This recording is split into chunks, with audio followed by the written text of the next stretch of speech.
في حياتنا ناس عشنا معاهم فترة طويلة من الزمن، بنحبهم وبندعمهم نفسيا وماديا ومعنويا، وفي ظهرهم في كل الأزمات. بنحبهم حب ملهوش حدود.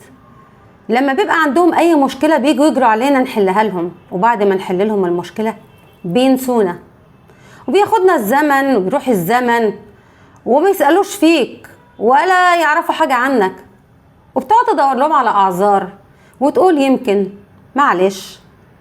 الناس دي لما كان بيحصل لها أي مشكلة حد بيتكلم في ظهرها دافع عنهم باستماتة لأنك بتحبهم. حد بيتكلم في ظهرهم بترد الكلام، بترد غيبتهم. قدامهم بتتكلم حلو ومن ظهرهم بتتكلم حلو. حياتك كلها طبيعية لأنك انت واحد متصالح مع نفسك. الناس دي تيجي عليها وقت تقول كفاية كده استوب، لأنك بتكتشف ان الناس دي طول الوقت هم اتعودوا ياخدوا منك وما بيدوش. فطول ما هم بياخدوا هم شايفين ان ده حق مكتسب، انت ما بتعمل لهمش اي حاجة. عند اي ملف بيبيعوك، بيسيبوك وبيمشوا، مالهمش مصلحة معاك. لكن الناس دي عايشة طول عمرها لمصالحها بس انك انت تيجي تطلب منهم حاجة مش هيبصولك اصلا. عندك مشكلة مش هيحلوها لك، مش هيسمعوا لك اصلا. هتبقى قاعد بتحكي وهم مش معاك، وفي الاخر هيسيبوك ويقوم. ناس لا بتفهم في ذوق ولا اصول ولا عشرة ولا بيفهموا في واجبات ولا في اي حاجة. الناس دي مش بالضرورة ان هم يكونوا اصحابك، ممكن يكونوا معارفك، قرايبك، والله ساعات بيكونوا من الاهل ومن الاهل المقربين كمان.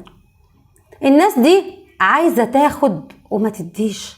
الناس دي بتيجي في وقت كده بتلاقي نفسك بسبب الضغوط والواجبات اللي انت شايف ان انت لازم تديها لهم طول الوقت، ان واجب عليك ان انت بتقف جنبهم وبتساندهم وما ينفعش تقول لهم في مرة لأ.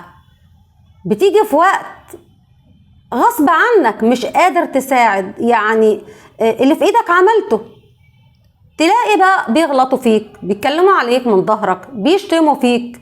هم عملوا لي ايه يعني ولا اي حاجة عمرهم عملوها لي او ادوها لي او ما بيلتمسوش لحد اي اعذار، مع انك انت طول الوقت ضاغط على نفسك وبتعمل لهم كل اللي بيرضيهم.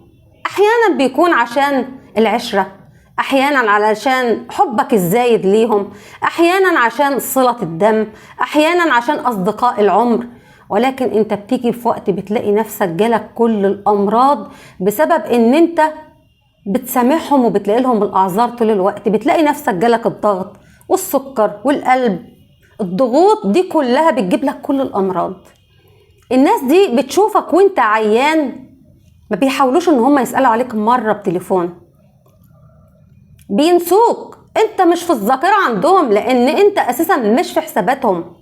لو هم شايفين مصلحة معاك هيكلموك وهيجولك وهيجروا عليك، واول ما بياخدوا المصلحة منك بينسوك ولا يعرفوك.